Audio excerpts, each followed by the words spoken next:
Assalamualaikum warahmatullahi wabarakatuh. Selamat datang di kelas 6 SD Islam program khusus Hidayah.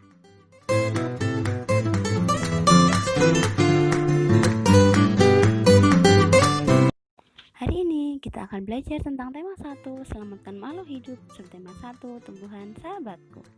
Nah, teman-teman, ingatkah kalian tentang ciri-ciri makhluk hidup? Ciri yang pertama adalah bernafas, yang kedua bergerak, yang ketiga membutuhkan makanan dan minuman, yang keempat tumbuh dan berkembang, yang kelima berkembang biak, keenam peka terhadap rangsang, yang ketujuh menyesuaikan diri terhadap lingkungannya.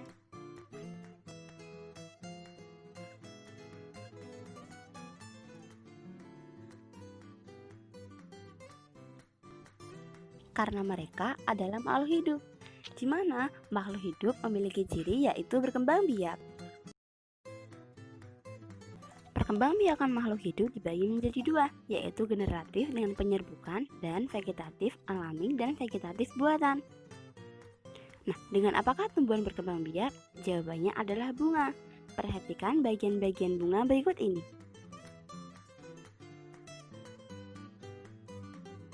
Perkembangbiakan tumbuhan secara generatif dilakukan dengan cara penyerbukan, yaitu jatuhnya serbuk sari di atas kepala putik. Berikut ini ada jenis-jenis penyerbukan. Yang pertama sendiri, tetangga, silang, dan penyerbukan bestar. Penyerbukan sendiri terjadi apabila serbuk sari jatuh di atas kepala putik pada satu bunga yang sama. Yang kedua, penyerbukan tetangga. Penyerbukan tetangga ini terjadi apabila serbuk sari jatuh pada kepala putik pada bunga yang masih satu tumbuhan. Yang ketiga, penyerbukan silang. Penyerbukan silang apabila serbuk sari jatuh di atas kepala putik pada bunga yang lain yang sejenis tetapi berbeda tumbuhan. Yang selanjutnya adalah penyerbukan bastar. Apabila serbuk sari jatuh di kepala putik pada bunga yang berasal dari tumbuhan yang lain yang berbeda varietasnya. Penyerbukan tumbuhan bisa dibantu oleh angin, bisa juga dibantu oleh air, dan bisa juga dibantu oleh hewan yaitu lebah dan kupu-kupu. Contohnya pada durian, mangga, dan rambutan. Selain berkembang biak secara generatif, tumbuhan juga berkembang biak dengan cara yaitu tanpa adanya peleburan antara sel kelamin jantan dan sel kelamin betina. Dan dibagi menjadi dua. Yang pertama, vegetatif alami. Contohnya wortel dengan umbi akar, stroberi menggunakan geragi, bawang putih menggunakan umbi lapis, dan pisang menggunakan tunas. Setelah itu ada vegetatif buatan. Apa itu vegetatif buatan? Yaitu perkembangbiakan dengan bantuan manusia. Contohnya mencangkok, lalu ada merunduk, selanjutnya ada stek, bisa stek batang maupun stek daun. Tahu tidak, kalau tumbuhan yang seperti ini tidak hanya ada di Indonesia loh. Di negara tetangga juga ada yang sama seperti ini. Kenapa? Karena kondisi geografisnya yang hampir sama dan mereka tergabung dalam negara anggota ASEAN. Nah, apa itu ASEAN? ASEAN adalah Association of Southeast Asian Nation atau Persatuan Negara-Negara yang ada di Asia Tenggara. Mereka terbentuk pada saat Deklarasi Bangkok 8 Agustus 1967 di Bangkok, Thailand. Yang mewakili pada saat itu adalah yang pertama, Indonesia oleh Adam Malik, Filipina oleh Narcisco Ramos, Singapura oleh S. Rajaratnam, Malaysia oleh Tun Abdul Razak, dan Thailand diwakili oleh Thanat Khoman.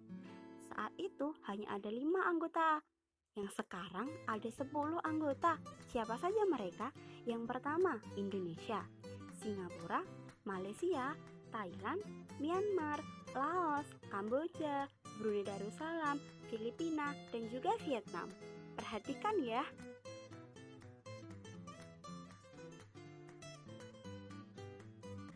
Negara-negara tersebut memang memiliki kondisi geografis yang hampir sama, bahkan bisa dikatakan sama. Akan tetapi, kesamaan kondisi geografis tersebut tidak menjamin kehidupan sosial dan budayanya juga sama. Uraiannya untuk 10 negara ASEAN tersebut. Yang pertama, Indonesia, yang memiliki ibu kota yaitu Jakarta. Wilayah Indonesia terdiri atas pulau-pulau yang dikelilingi lautan. Penduduk Indonesia memiliki suku dan agama yang bervariasi. Memiliki banyak bahasa daerah, namun disatukan oleh bahasa Indonesia. Ada Malaysia yang memiliki ibu kota Kuala Lumpur. Wilayah Malaysia ini dibagi menjadi dua, yaitu di wilayah barat dan wilayah timur yang menyatu dengan Pulau Kalimantan. Penduduknya terdiri atas etnis Melayu, menganut agama Islam dan berbahasa Melayu. Selanjutnya adalah Singapura yang memiliki ibu kota Singapura. Sebagian besar wilayah Singapura ini terdiri dari dataran rendah. Sebagian besar penduduknya beragama Buddha dan merupakan keturunan Tionghoa.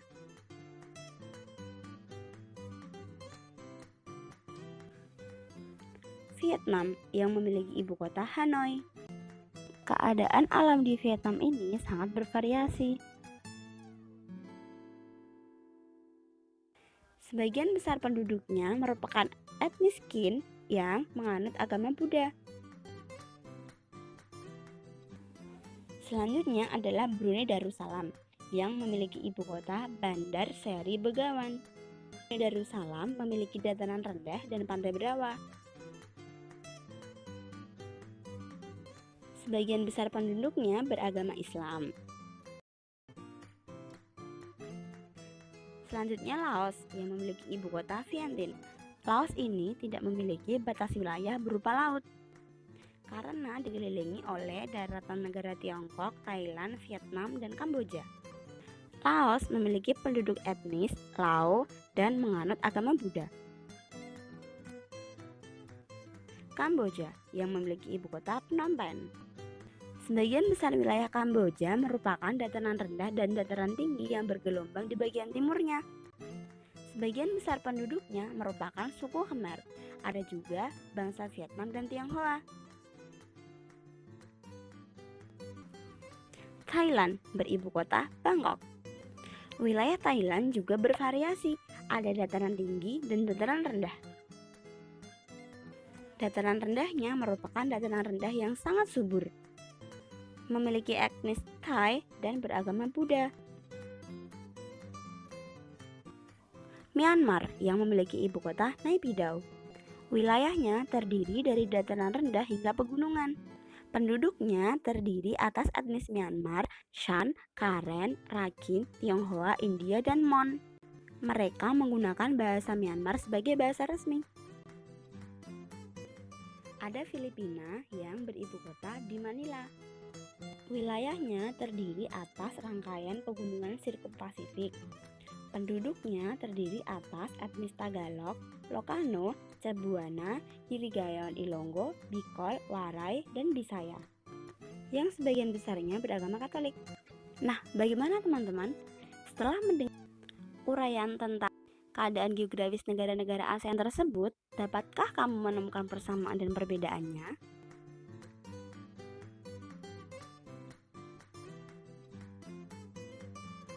Perbedaan yang didapatkan yang pertama adalah suku, budaya, ras, bahasa, dan agama. Tapi, apakah dengan perbedaan tersebut menjadikan kita untuk tidak mau berteman dengan mereka? Lihatlah Pancasila lengkap dengan sila-silanya berikut ini. Dengan Bhinneka Tunggal Ika, kita tidak dibenarkan untuk membeda-bedakan teman berdasarkan agama maupun derajat manusia sesuai sila pertama dan kedua Pancasila. Pernahkah kalian melihat pajangan Garuda Pancasila yang tertempel di tembok sekolah maupun di tembok rumah seperti yang ada di gambar? Kira-kira fungsinya untuk apa ya? Untuk lebih jelasnya, mari kita simak penjelasan berikut ini. Patung merupakan karya seni 3 dimensi, yaitu karya seni yang dapat dilihat dari segala arah, baik dari depan, dari belakang maupun dari samping. Dapat juga meniru bentuk manusia, hewan, tumbuhan, maupun benda-benda tertentu. Berdasarkan fungsinya, patung dibagi menjadi beberapa. Di antaranya adalah patung religi, sebagai sarana untuk beribadah dan bermakna sangat religius. Contohnya, patung Buddha, patung Yesus.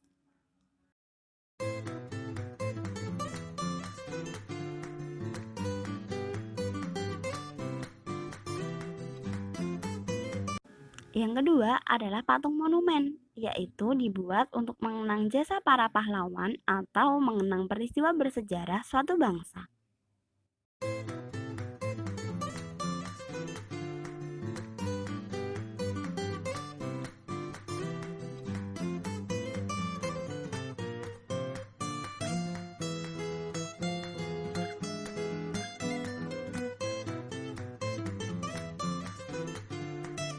Yang ketiga adalah sebagai patung arsitektur. Dia hanya berfungsi sebagai pelengkap konstruksi bangunan saja.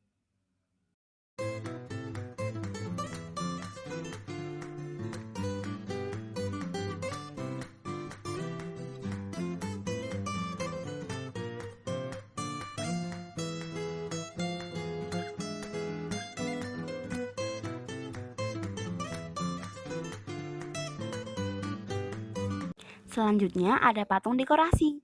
Dia hanya berfungsi untuk hias bangunan, taman, atau tempat yang lainnya.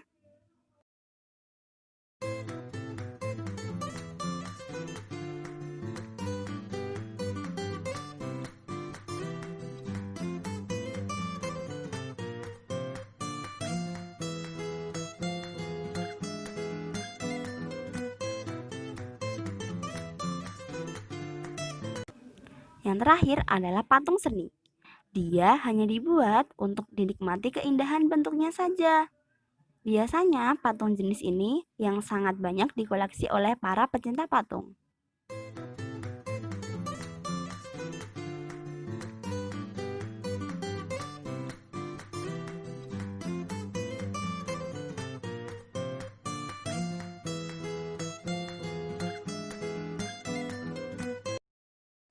Cobalah baca teks deskripsi tentang Garuda berikut ini.